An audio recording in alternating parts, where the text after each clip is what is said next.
What the fuck happened to the Ultimate Fighter? That's what we're going to try and figure the fuck out right now. And we're also going to talk about what kind of purpose is the Ultimate Fighter even serving at this point. So for those of you who don't know, and no worries if you don't blame you. Season 34 of the Ultimate Fighter just premiered last Sunday. I didn't even fucking watch it. I'm not going to lie to you. Because I don't need to. Because I already know what it's going to look like. Because it's going to look like the last 10 seasons before. Well, past 7. We'll be a little nicer. Past 7 before it. And what compelled me to make this video, I'm going to be completely honest with you. So I saw a motherfucker on Reddit today trying to say that the show's problem was that it was dated. As if the best motherfucking seasons aren't all the old ones. What do you mean it's dated? It's not dated enough. They washed it down too much. We need to go back, brother. Let me start by saying this. The watering down made sense at a point. Because there was a point where we're trying to legitimize the image of the UFC, where we're getting scrutiny. We need to get approved in New York. All this shit, right? So we don't want to tout it as the Just Bleed era anymore. There was absolutely a point where it made sense that Tough needed to be watered down. But in an era where we're at now, where Dana White's dropping F-bombs in pressers, and guys are saying whatever the fuck they want. We got the Josh Hokits, we got the Sean Stricklands, we got the Bryce Mitchells. Whether you agree or not with what they say, I don't really fucking care. What my point is we have the sport is already the black sheep again, and it has been for a while. It's just big enough now that the people in the sport like Dana White, TKO, and those guys don't fucking care. Like, they don't care anymore that it's the black sheep, because it's big enough that even though it's the black sheep, they're still ultra successful, especially because they run it in a way that is much more greedy than every other sports league, pretty much. So if we're back to this point anyways, where not only do we not care about the public perception anymore, but we're almost playing back into that old era where we're rewarding the exciting fighters, we're rewarding the knockouts, the brawls, we're back to that point where that's the kind of stuff we're showcasing. That's what we're selling the sport to people on again, is the violence. Whereas for a bit there, we had to go away from that. And we're also in a place in the world where, let's be honest, every so often the world switches between kind of phases. I'll call it like sort of the jackassery.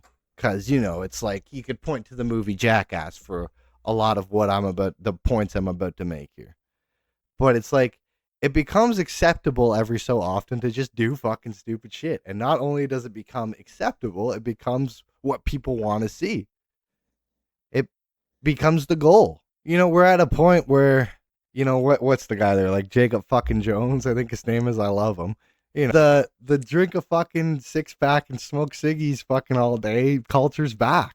It is, whether you identify it with it or not. It's here, and it's the vibe again for a lot of people. I'm not saying everyone's like that, but and then you have the guys like Insane Shane and stuff on Instagram who are like, it's cool to just fucking get hurt and do dumb shit again for a lot of people. Again, I'm not saying that's the whole world, but it's more acceptable than it was like 5 years ago.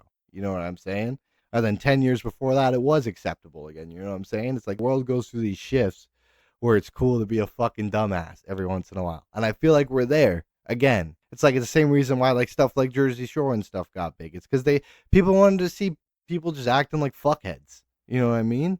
And it was the same reason why the Ultimate Fighter kicked off at first. The fights were not like, obviously the fights are good and they're the main goal of the show, but they were almost kind of like the appetizer was the reality back in the day. The appetizer was the drunk dudes yelling at each other and shit. And then you had the main course that was the fight. But it was almost the opposite for some seasons. It was like, you know what? The fighting's now the appetizer, and the main course is all this fucking drama. It's all this drama, even though it was sometimes like displayed in the reverse order where the fight would be at the end. It felt like, I'm here for the drama, then the fight's like a nice little, we'll say the fight was the dessert. The fight became the dessert. and the drama became the main course. So this was a video made by the UFC themselves called, Ultimate Fighter Greatest Moments. This was done just a little over a year ago, May 16th of last year. So I did nice little illustrations for you here. This is the chapters. This is just basically what they picked as the best moments. I highlighted the ones in green that have nothing to do with fights at all and are just drama or trash talk moments. You have the Chael Sonnen, Wanderlei wanna now. I mean, McGregor Faber trash talk that explains itself. The Where's your son at? This is the speech where Dana White's like, "Oh, some of you guys, you're not trying to make weight? Are you here to be a fucking fighter?" Which, by the way, that's another thing we have to touch on is the passion of Dana White used to contribute so much to these seasons too, and that guy's just become a fucking goblin. I don't even know how else to say it. The guy doesn't get excited by anything except almost getting fucking shot in the head, apparently. It's fucking crazy. That's another McGregor one, to shake that chin. Like, you know what I'm saying? Like, let Mang bro, Rampage fucking destroying the door, the fucking shit writing on the wall and stuff. The little math, over half of all of the UFC's own picked best moments were not fucking fights. So the UFC themselves knows that 61% of the best of the show is drama, is trash talk, is alcohol, is bullshit.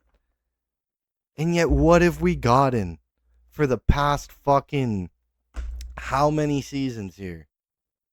How many fucking seasons? When was the last good season, would you actually say?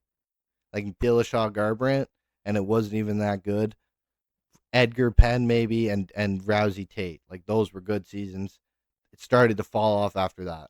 I'm pretty sure Dillashaw Garbrandt was 2018. So, like, we haven't really had a good season since 2018. And like I'm saying, even those two had already started to become a little watered down.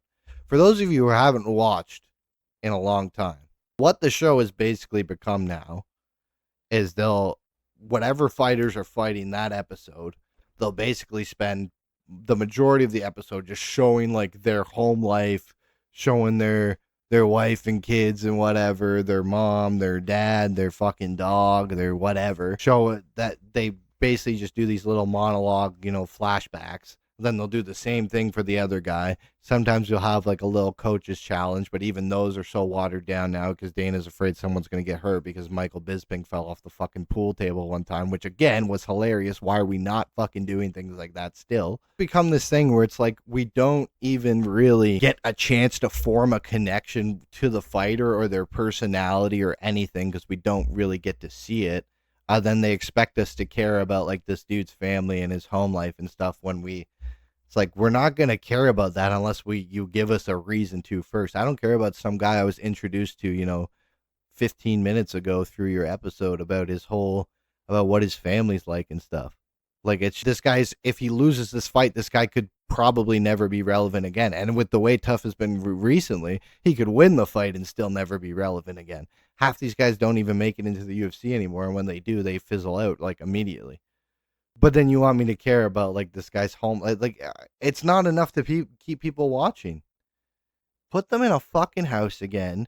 No woman, no nothing. And I don't mean woman as in like woman make the show worse. I mean like deprive the fucking steroid fucking macho men women and whatever and just give them their fucking alcohol and let them drink their fucking brains out and yell at each other and fight each other in the fucking house. Obviously, break it up after a certain point. But even like the Son in Wanderlei, they could have stopped that before a fight broke out between those two. They could have stopped it as soon as they hit the ground. Instead, in the clip, you literally see cameras, like you just see camera shots of cameras trying to get the best angle because they knew that's what sells. That's what they wanted to see. They wanted that to happen. If that happened now, they would stop it before the guys even hardly got a hand on each other. The second the push happened, like I can't remember if it was Sonnen who pushed Wanderlei or the other way around. The second that happened, there'd be a swarm of guys in there stopping it, which like we basically saw with the McGregor Chandler one, anyways. Which again, another terrible season. So the UFC knows what sells. The fans know what they want to see. The climate of the world has shifted to a point where a dumb fucking reality show would go crazy. The most clipped moments from like UFC every year almost always end up being fucking drama related at this point. The fighters are basically forced to make rivalries whether they like it or not, if they want big fights, if they want to sell fights. We're in the climate where this is what the company is pushing their fighters to do, but then we have this fucking perfect fucking platform to do it, and we're just not using it. We're just keeping it in this stupid fucking watered down state that doesn't connect with anyone. Then while we're doing that, nobody even knows what the fucking point of the Ultimate Fighter is anymore, because if we're not going to use it to be stupid and sell the show and sell the business aspects of the show, which Dana loves to remind us that this is a fucking business at the end of the day. So if it's a fucking business and we understand it's an entertainment business, why not just push the entertainment into the best spot, into the spot that literally made the sport? This literally saved the sport at some point. And yes, if the Bonner Griffin fight sucked, it might not have worked. But if the fucking season wasn't good before that, nobody would have cared about the Bonner Griffin fight to fucking begin with. That's the thing. And that's what they've just completely fucking forgotten. They forgot what makes people watch the season to begin with. Then, like I was saying, we have the fucking Contender Series. We have a good format to watch exciting fights. A lot of the Contender Series fights are really fucking good because guys know they need a finish if they want a contract, or at least that used to be the case. I don't know what the fuck's going on lately, but that's for another video. But we already have the exciting fight show. So if this is not the exciting fight show and it's not the drama fucking dickhead like half-assery fucking fun yell at each other show, then what is the Ultimate Fighter at this point? Does anyone fucking know? Is it just something that's so cheap for them to make that they can't just, like, it's too hard for them to not do it? Like, are these coaches really making fucking dick all? I find that hard to believe because Conor McGregor did a season recently, and I don't think that guy's doing a season for cheap. You know what I mean? And what did they get out of that season? Nothing. They probably paid McGregor a decent amount of money to do that with Chandler. McGregor didn't even show up to half the episodes, and the ones he did were hardly better because of it. And then they got no fight at the end. Like, what did they get out of that season? You know, like, this is a reoccurring theme with the Ultimate Fighter now, is like, what, like, we get to the end and it was like, okay, so why did we do this? Like, what was the goal here? And if there was a goal, we clearly did not hit it. This product has become completely irrelevant. And now, you know what? Like, the one thing I will say is if we are going to keep it around, you know, give it to the old heads to give them something to do at least. You know, when you have guys like the Dustin Poirier story that just happened, you know, give it to guys like that. Give it to guys who fucking really need something to focus on. Don't give it to guys like Cormier and Bisping who already have a solid desk job and are doing good. I know, like, Dustin's employed by ESPN or whatever, not ESPN, you know. So, you know, the podcast with Dean Thomas and those guys, but that's not enough. Like, they don't have enough for him to be doing. You give him something like this to do, for example. Give him something that's going to take up like a consistent amount of time for a consistent chunk of his life. If you really want to keep around a show that's not doing fucking anything else for the sport at this point, at least use it as a reason to pay the older fighters and give them something to focus on. Then you could justify having it around. But otherwise, in its current fucking state, the way it is right now, if you're going to just use it for, I genuinely don't know what at this point, because you're not using it to sell a fight at this point because it's two guys who are retired. You're not using it to recruit people into the UFC really because that's the Contender Series job. We're not using it for drama because we dropped all that, even though this would be the best time to bring it back. I just don't know. I don't know what we're using it for at this point. And side note, I'm sick of, I love DC. I'm not going to lie. I know a lot of you guys don't like him. I love DC, but I am sick of seeing this guy in literally every fucking side product the UFC puts out at this point. Like, it feels like they can't put something out anymore, like, without DC being in it. It's getting a little old. I'm not going to lie. I like DC. I'm a big fan, but I don't want to see DC in every fucking non-fight related thing the UFC does. Like, it's getting a little ridiculous. Anyways, that's the end of my rant about the Ultimate Fighter. If there's anything you disagree with, let me know. Again, the main reason I made this was I couldn't believe how many people out there just, like, are out of touch with what the fucking problem with Ultimate Fighter even is. People think that that it needs to be like drastically changed up from what it was, when in reality we need to fucking revert back to square one. We need to go back to the seasons that fucking worked, and ask ourselves why they worked, and be honest with ourselves and say they mostly worked because people were being fucking dumb jackasses, and that's what we like to see. That is what we like to see, especially that is what like people who already just like to see violence in general like to see. Like, let's just be honest. If you're a fan of UFC, you're probably a fan of stupid shit. You're not all the time, but like come on. Let's be real. Anyways, take it easy, boys.